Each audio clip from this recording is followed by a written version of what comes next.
The Book of Destiny. Translation of Kitab-ul-Taqdeer. Author Ghulam Ahmed Parwez. Translated by Dr. Ejaz Rasool. Glasgow, UK. ISBN number 9798884207042. 1 Chapter 1, Kitab-ul-Taqdeer, Background. When man opened his eyes on planet Earth, he found himself surrounded by an extremely unfavorable environment. Eerie jungles all around in which were very frightful, wild, and bloodthirsty beasts and other dreadful gigantic animals, towering mountains all around and their menacing rocky faces, a boundless ocean before him and its fearsome tempestuous conditions. On the other side, roaring rivers, streams, creeks, and their destructive and stormy nature, continuous rains, hailstorms, snowfalls, and together with them tremor-causing lightning, flashing and thunder, here and there ominous volcanic mountains and from them a pouring flood of boiling, molten, fiery lava, the demons of earthquakes lurking underground and lightning snaking overhead, to the right and left, in front and behind, above and below, these innumerable means of destruction and devastation, and stranded among them, helpless, vulnerable, unarmed, weak and feeble, without any means and resources, man. He could not understand why all this is taking place, how is it happening, and what is the procedure by which to become protected from this. He was ignorant of the law of cause and effect and unfamiliar with the possibility of harnessing the forces of nature.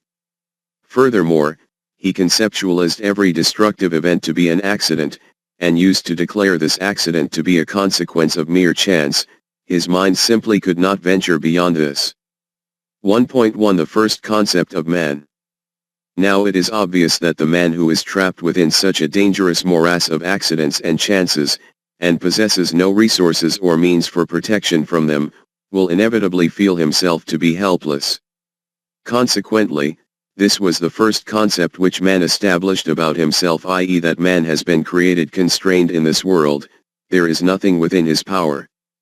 Weak and feeble, helpless and defenseless, without means and support, constrained and pitiful, there is only one procedure available before man to protect himself from a frightening and dangerous force, and that is that he should bow down before this power, weep and wail, and in this way implore for mercy.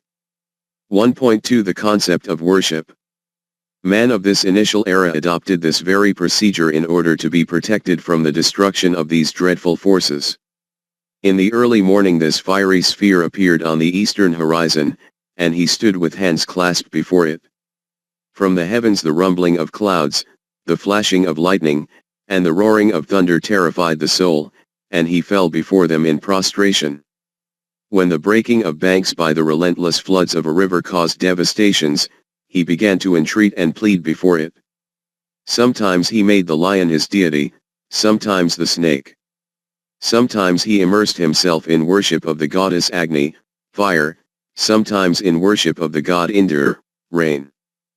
In this way he established another concept about life, to plead for mercy from an entity possessing power in order to receive protection from dangers, and in this way to be a seeker of its help. Anthropologists classify this era of mankind as the age of worship. But it is obvious there could be no impact on these events in the universe due to this concept of the human mind.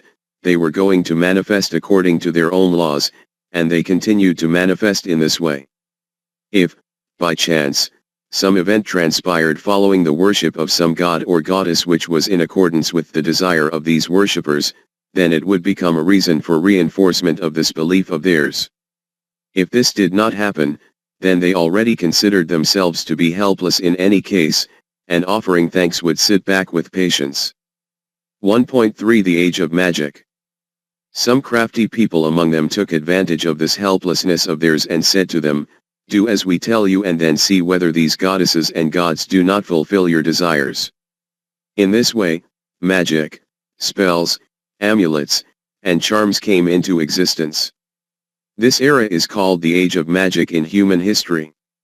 As a consequence of this, some awareness of his own power became apparent to man, that is, that man can also use supernatural forces to some extent according to his own wishes. But even with this there was no change in these beliefs, mentioned above, in other words, that man is helpless in this world and needs the aid of supernatural powers for protection from dangers, which can either be acquired through worship or through the power of magic. This is the account of that human being who was devoid of the guidance of Wahi and coined concepts about the universe and his own self using his own intellect. These kinds of concepts were later described using the term religion. You will find these concepts in every religion of the world, whether that religion is prevalent among primitive tribes or among civilized nations. The reality and basis of religion is always one and the same in every place. 1.4 Concepts bestowed via Wahi.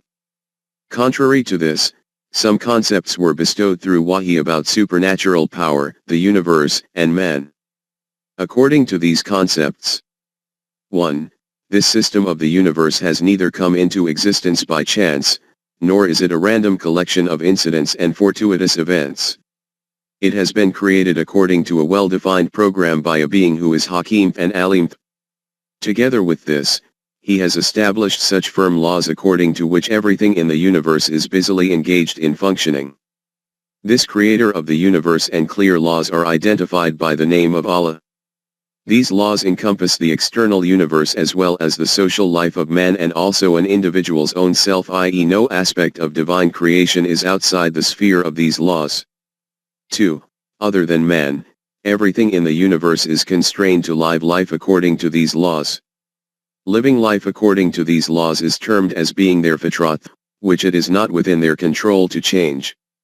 Hence whatever event occurs in the universe, it takes place according to these laws.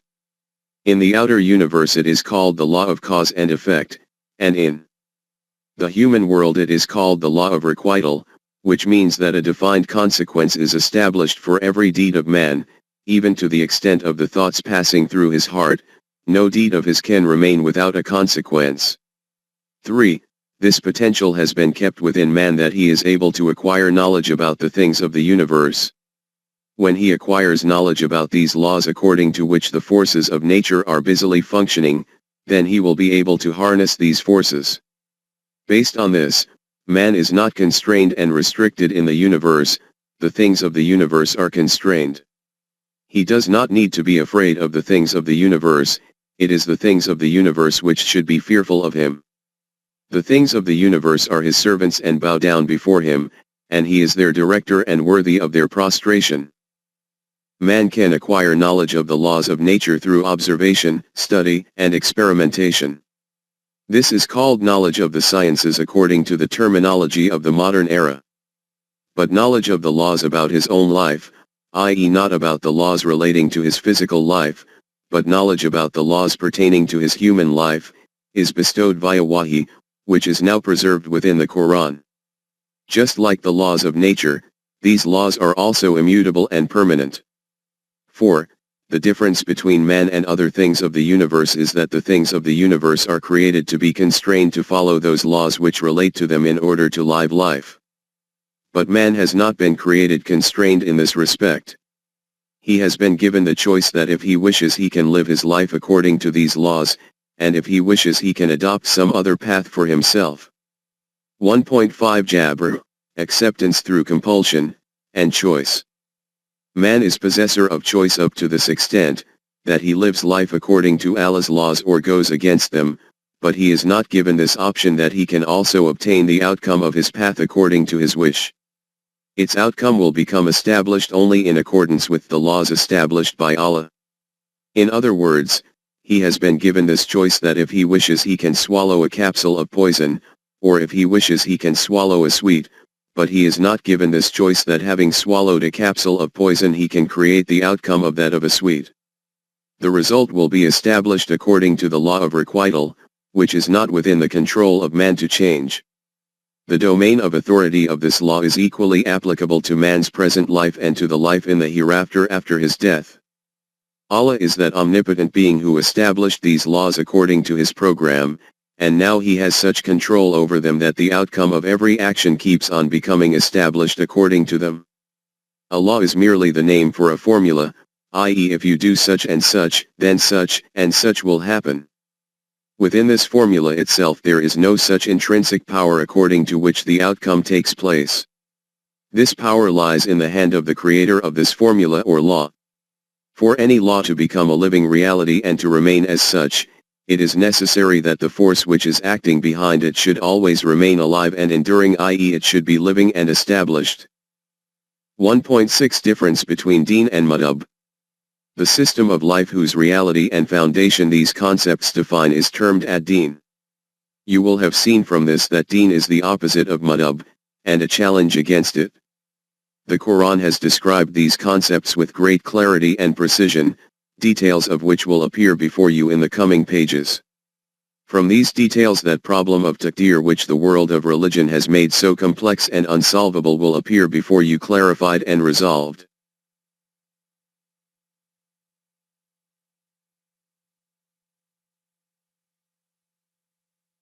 Chapter 2, The Concept of Allah.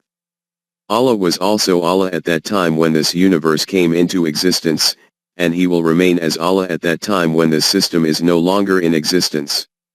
Hence, the world of Allah is not only the universe created by him, there is more beyond this. It is from this respect that the Quran has described the existence of two worlds of Allah. One is called the domain of Amr, which is beyond the universe created by Allah, and the other is the domain of Khalq, which consists of the universe created by Allah. The Quran declares, "Be aware that the domain of Khalq and Amr, both belong to Allah." 754. It is obvious that the association of law will be with the domain of Khalq, not with the domain of Amr. For example, this is a fact that in the universe no effect can appear without a cause, and nothing can come into existence without pre-existing material. This is the law of Allah. But its connection is with the domain of Khalq, not with the domain of Amr. Allah brought this universe into existence from nothingness, that is, he created it without any pre-existing material. This decision of his that such a universe should come into existence, and then this act of his from which he created it is completely against the law of cause and effect, and the system, in the world, of creation and procreation. 2.1 Domain of Amr. Those matters are related to the domain of Amr, in which there is no law, instead it is the will of Allah that is operational there. This is that very world of Allah about which it is stated, he does whatever he wishes according to his authority and intent. 22:14. In another verse, certainly your Rabb does whatever he wishes according to his intent. 11:107. Furthermore, he makes whatever kind of decision he wishes according to his will. 5:1. He does whatever he wishes according to his will. 22:18. He cannot be questioned, why did you do it like this? All others can be questioned. 21:23. It is proclaimed about this initial stage of creation, in which the universe was brought into existence from nothing without any pre-existing material, that he created the universe, the earth and heavens, the first time. When he decides on a matter, then for that he only says, be. And it happens, in this way, he brought the universe into existence from nothing. 2:117. Here, Allah is called Badi as-Samawati wal Ard. In another verse he is called Fatiri as-Samawati wal Ard, 6:14. At another place it is stated, Allah initiates the creation of the things of the universe, and by rotating them through variations, causes them to traverse further creative stages. 30:11. 2.2 Meaning of Takhliq, creation. It should be made clear that the linguistic meaning of khalqan is to measure something, to evaluate it, to correct the balance and proportion of something. From this respect the meaning of khalaqa will be to make something according to a specific estimate and scale by creating proportion and balance in different elements. As far as the initial creation, without pre-existing material, of things of the universe is concerned, that relates to the domain of Amr, of Allah, and in this no one is a partner with Allah. But by the mutual intermixing of things created in this way, the creation of ever new things can also be done by man, and he does so. That is why the Quran has declared Allah to be the best of creators, 23:14, 37:125, that is, from among those who create, the one who creates with supreme beauty and adornment, and with the most precise balance and proportion. It is stated at one place that he also keeps adding to his creation according to his mashiat. 35:1. These additions can be in the creation of new things of the universe for the first time, and also in the creation of new things by the novel rearrangements of different things, as well as through new compositions. In the words of Talib, he has not yet freed himself from adorning and beautifying. In front of him is an eternal mirror still veiled. 2.3 Characteristics of the domain of Amr. This phase of creation, in which things of the universe are brought into existence from nothing, and are made possessors of various characteristics, is about the domain of Amr, of Allah. Regarding this, we can neither understand how it took place, nor how it takes place, nor can we question why a certain thing was made a possessor of certain characteristics. Why was it done in this way that fire should provide heat, and that water should flow down a slope, under normal circumstances? Why was cyanide made poisonous, and water made the promoter of life? Why was honey endowed with sweetness, and salt with saltiness? Why was the universe created like this, and not like something else? The Creator, Fatir, of the universe did all this according to his absolute authority and with full autonomy. For this he was neither bound by any procedure or law, nor in need of the advice and opinion from anyone. This is that place about which he has only told us that يَخْلُقُ اللَّهُ مَا يَشَاءُ. As he wills, he creates. 39, 24:45. Regarding the word ma yasha'u, as he wills, this is defined as the mashiat of Allah. We can neither comprehend this mashiat of Allah, nor can we question anything about it, as to why something is like this and not like that. This is the domain of Amr, of Allah. He makes whatever kind of decision he wishes according to his will, and he does whatever he wishes according to his will. About this he has only told us that he has created the system of the universe بِالْحَقِّ. 16:3, he has not made it batil. 3:191. It is now our task to engage in research and inquiry according to the various sciences of the universe, and find out how it is بِالْحَقِّ. and not batil, but this is a separate topic. At this point we only wish to state that the form and reality of the domain of Amr, of Allah is out with our sphere of comprehension, because it is beyond our concept of the system of laws, for example, of cause and effect. Now let us move forward another step. 2.4 Taqdeer. Allah created the universe according to his mashiat, and having reached this goal, he made a supreme change in his program. Here, Allah confined his Amr within the four walls of the laws made by him. This point demands profound attention and reflection. The word qanun, law, does not appear anywhere in the Quran. Even in the Arabic literature of that time this word is seen very little with this meaning. Instead of this another root has been used in the Quran, which is even more expansive than qanun due to its comprehensiveness. The root is qdr, qadr. The basic meaning of this root is estimation or scale. The meaning of qadartushya is that I measured that thing, made an estimate of it, and the meaning of qadarashya bishai is that he measured something by laying it side by side with another thing, and in this way estimated whether it is equal to it or not, or what the mutual proportion is of each. The meaning of qadartu alaihi tab is that I made clothes according to this individual's measurements. Hence, the basic meaning of taqdeer is for something to fit according to some scale or estimate. And that scale or model or pattern according to which something is made is called miqdaran. Ala qadran means that it complied fully with the estimation or scale.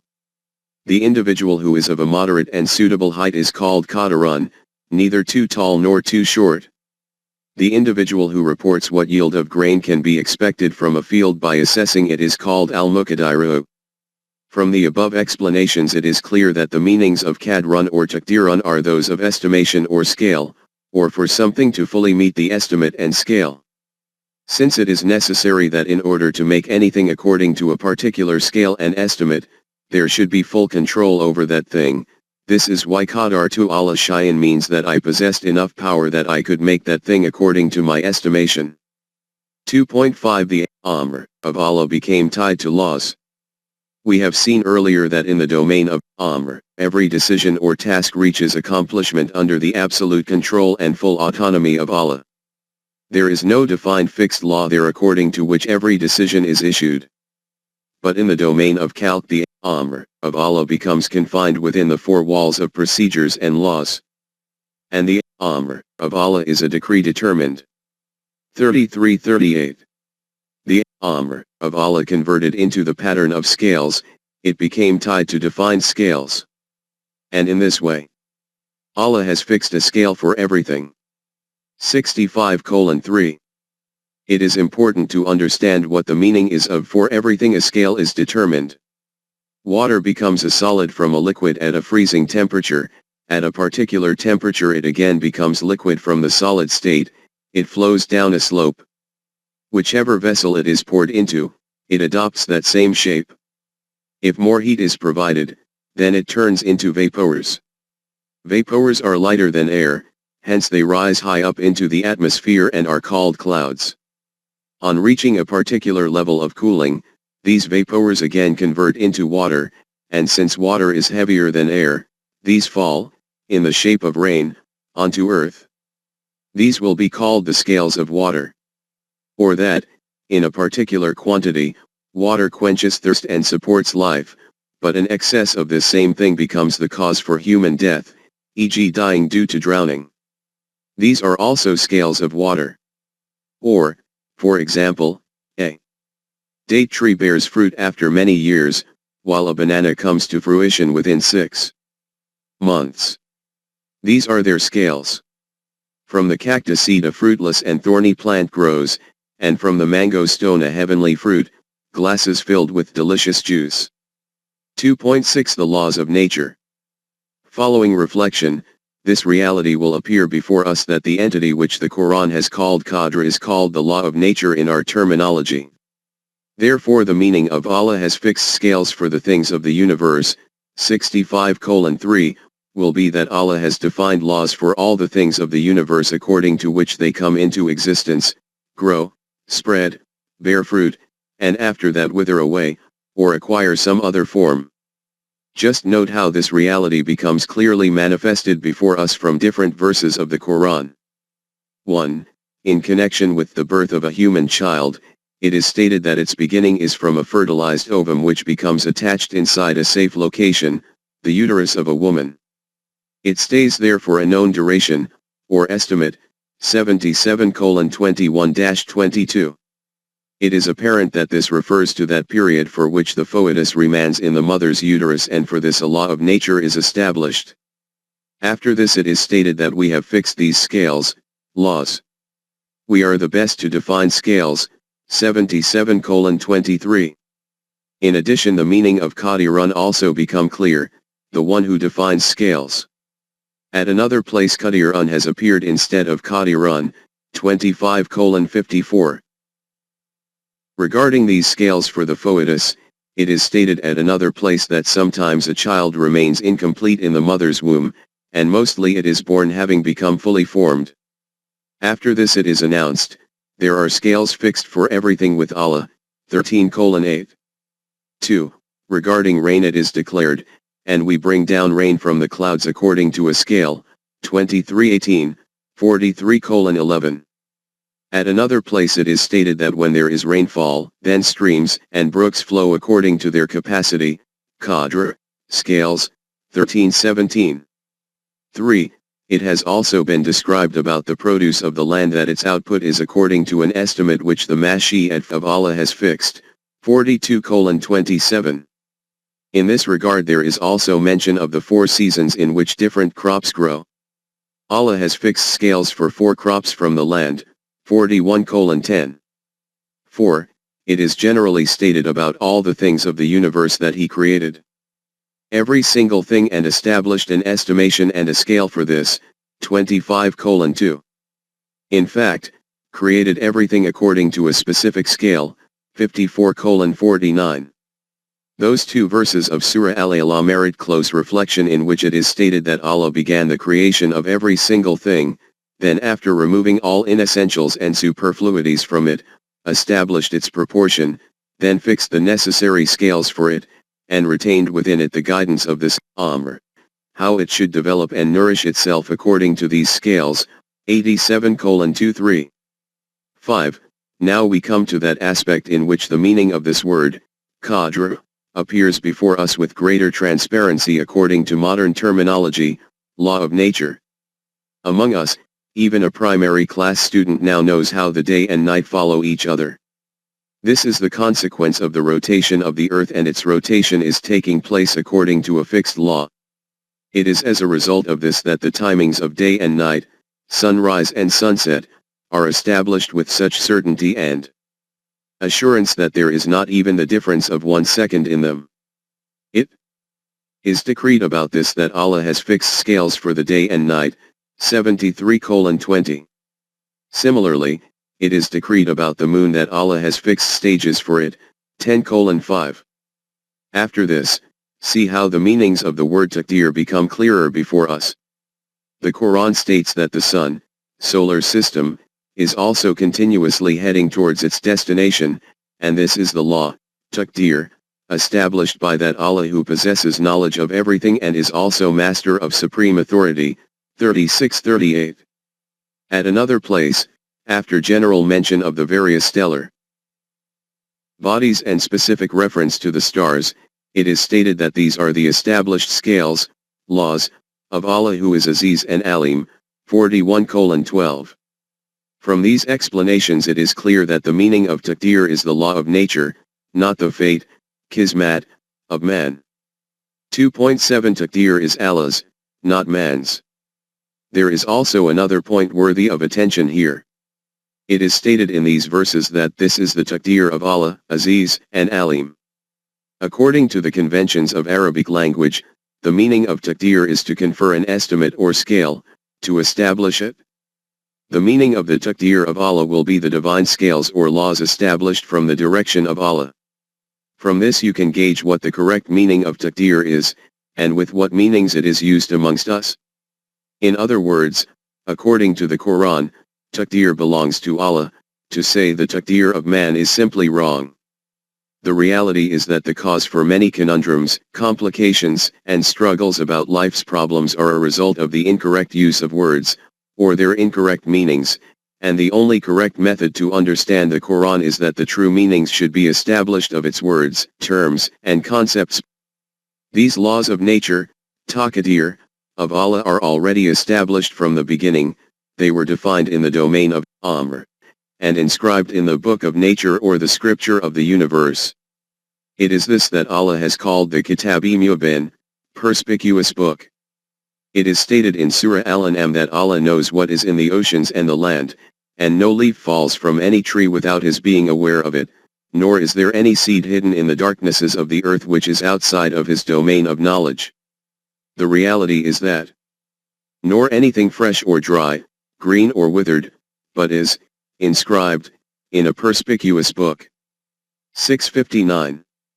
There are no constituents whatsoever in the things of the universe which are not to be found in the Kitab-ul-Mubin, i.e. the laws of nature established from the direction of Allah are inscribed on each and every leaf in the universe, and engraved on each and every particle. 1758. Whoever wishes can study them. This is called knowledge of the physical sciences. From this respect these laws are called known specifications. 1521. That is, those laws about which knowledge can be acquired. 15:4. That which is stated about Adam that he was given ilmul isma, knowledge of characterization. From this is simply meant knowledge of the things of the universe. 2.8 The laws of Allah are immutable. The definition of a law is, if, then, always. 2.8.1 The difference between a command and a law.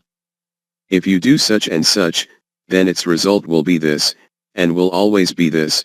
The last condition is the premise and basis of a law. The meaning of hukm, command, is that of a decision. An employer gives orders to his employees from time to time. It can happen that he has just given one order, and following that a second order, which is at variance with the first. Therefore, orders will be those decisions which keep changing, or in which there is the possibility of change. But when some order, decision, adopts such a form that no possibility of change remains in it, then this will be called a law. In other words, a decision which is unalterable will be called a law. The decisions which Allah has made regarding the things of the universe, that is, fixed scales for them, are immutable. It is this very immutability of the laws of nature on which the great and lofty structure of science is raised, by complete trust in which earthly man can journey to the moon, and then return joyfully and jubilantly, which is called Tawakkul 42 in Quranic terminology. Nay, rather proclaim this, that it is on the basis of this very immutability of these laws of nature that the spectacular structure of the universe is established with such firmness and strength, and its marvelous machinery is busily engaged in functioning with such balance and beauty, and organization, and harmony. 2.8.2 Kalimatullah and Sunnatullah. Two words have appeared in the Quran for divine law, one is Kalimatullah and the other is Sunnatullah.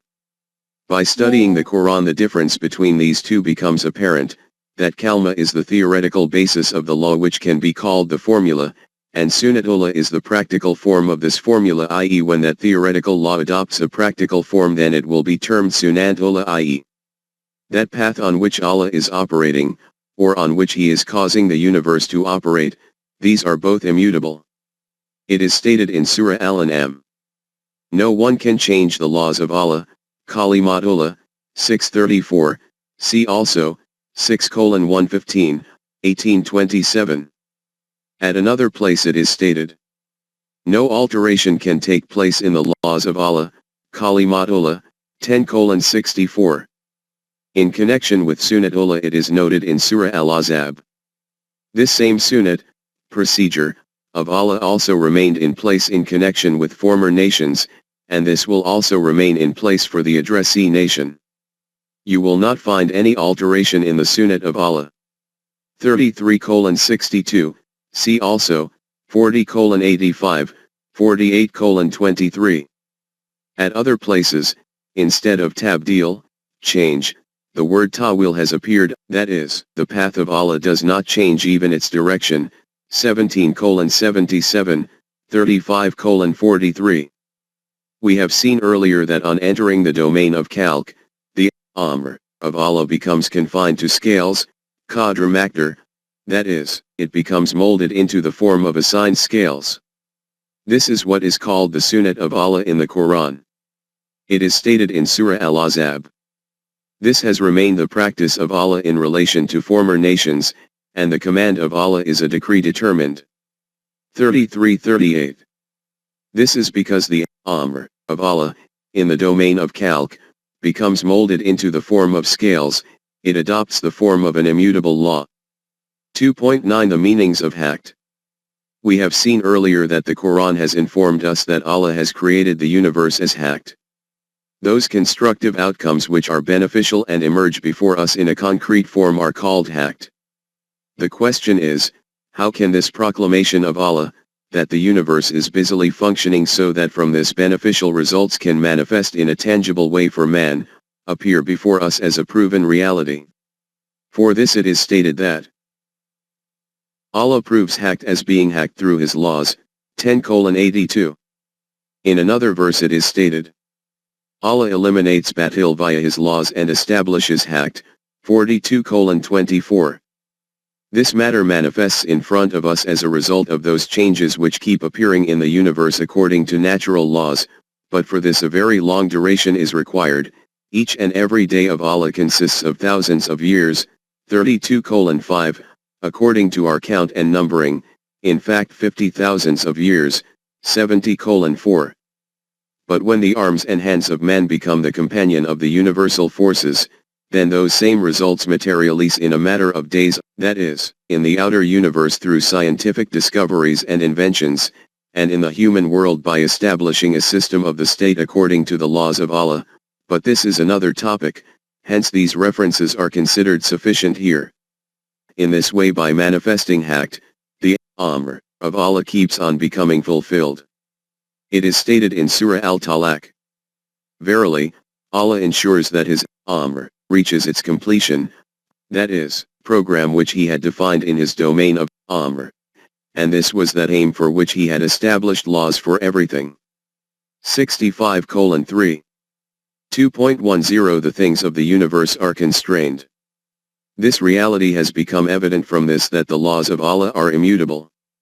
Now let us examine the other side of this same coin, where this reality will appear before us that the things of the universe are constrained to live life according to these laws which have been designated for them. Verses on this topic can be found at numerous places in the Quran, that whatever is in the highs and lows of the universe, it is prostrating before Allah, before the laws of Allah. Whether it is a living creation or malaika, all are bowed down before Him, and no one can dare to disobey or transgress against this. 1649. All are in obedience to Him. 2:116. At another place it is stated that everything in the universe is busily engaged for the accomplishment of that program which Allah has defined for it. 57:1. If everything that has been said above is explained in a summarized form, then the following conclusions will appear before us. 1. Allah has fixed laws for everything, and it is through these laws that He maintains full control over them. 2. The things of the universe are obliged to obey these laws. 3. These laws are qadaran malum, known scales, i.e. knowledge about them can be acquired. Man has been bestowed with this potential that he can acquire knowledge about them. As has already been noted, when it is stated in the story of Adam that we have given knowledge about all the ismafs to Adam, 2:31, this means knowledge about the things of the universe, i.e. the laws of nature and the characteristics and properties of the things of the universe. When man acquires knowledge of these laws, then the forces of nature come within his control. In the story of Adam this is referred to as the prostration by the malaika, 2:34. The Quran has condensed all these details in a few comprehensive words when it proclaims that Allah has bound all the things of the universe in the chains of laws, so that you can draw benefit from them, can bring them into your use. 45:13. Whichever nation reflects on this reality, it will find very clear signs in it, to define the status of man in the universe. 45:13. 2.11 Allah has imposed constraints on Himself. We have witnessed that in this new stage of the creative program of Allah, a supreme revolution has appeared, and that is that the Amr of Allah, which was not constrained by any procedure and code, became Amr, Makdar, constrained Amr. That is, instead of absolute authority, it became a law, and then such a law in which there can never be any alteration. In other words, in this stage Allah Himself imposed constraints on His own self. We tremble at the thought of the concept of a constraint on Allah, but when He Himself has done this and has announced it, then we should have no reluctance in acknowledging it, and what is the point of reluctance? When it is a reality which we witness on a daily basis. That the laws of Allah are immutable, then acceptance of it is what is called truthfulness. It is stated in Surah Al-An'am. He has declared Remat as a duty, Kataba, on Himself, 6:12-54. The word Kataba has appeared in those places in the Quran where some matter has been declared as a duty, that is, compulsory, on someone. For example, fasting is prescribed, Kataba, for you, that is, this duty is placed on human beings from the direction of Allah, 2:183. Hence, the meaning of verse 6:12, will be that Allah has imposed this constraint upon His own self. At another place it is stated, Allah has made it compulsory, Haktan Alina, on His own self to keep Mu'minin protected from ruin and destruction. 10:103. Here the words Haktan Alina merit careful reflection. These mean that Allah has made it a duty on himself that he will do this. At another place it is stated, it is incumbent, Haktan alina, on us to help Mu'minin. 30:47. Allah has written it down, decided it, that we and our messengers will definitely be successful. 58:21. This is not the place for elaboration of the conditions on which this Rahmat of Allah, safeguarding of Mu'minin, victory and success, supremacy and control, which Allah has made compulsory on himself, are predicated. At this point in time we only wish to note that Allah has also imposed constraints on his own self. These constraints have also been called the promise of Allah. This is the promise of Allah, the fulfilling of which he has made compulsory on himself. 1638, see also, 31:9, 35:5, 40:55, 40:77. He has stated emphatically about these promises that they will never be contravened. This is the promise of Allah, and remember, Allah never goes against his promises. 30:6, see also, 3:194. 2.12 The promises of Allah. These promises of Allah are, in reality, his established laws, and not contravening them means that there will never be any alteration in these laws. This is the meaning of this constraint which Allah has kept imposed on himself. One prominent example of this constraint is noted in the Quran itself. It is clear that Allah has brought this great universe into existence from nothing, but after this he has established immutable laws for the things of the universe. Among these laws is the law of reproduction, according to which the birth of the offspring of animals and man is through the mating of a male and a female. It is the belief of Christians that Jesus was the Son of Allah. Allah has refuted this belief, and the reason with which he has rejected it contains enormities of vision within it. He has stated that Allah has brought this whole system of the universe into existence from nothing. For this creative program of his, he was not bound by the law of cause and effect, but after the creation of the universe, when he had implemented the law of cause and effect, then even he himself does nothing against it. For the birth of a son, his law is that this is the consequence of the mating of a male and a female, husband and wife. These people assert that so. And so is the Son of Allah. To him is due the primal origin of the heavens and the earth. How can he have a son when he has no consort? 6:101. But while they are claiming this, they do not even ponder that how can Allah have a son when he does not even have a wife? Have you observed what a supreme reality Allah has expounded in this reasoning? That is, it is true that he has brought the universe into existence without any prior material, and without the constraint of the law of cause and effect. Hence, what difficulty is there for him to cause a son to be born to him like this? But when he has defined a law for the birth of a child, then even he himself does not contravene this law. He can do this, but does not do this.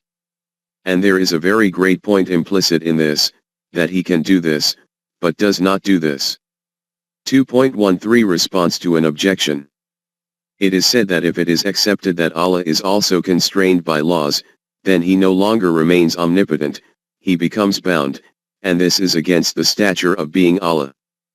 But to think like this is the consequence of a superficial and erroneous perception.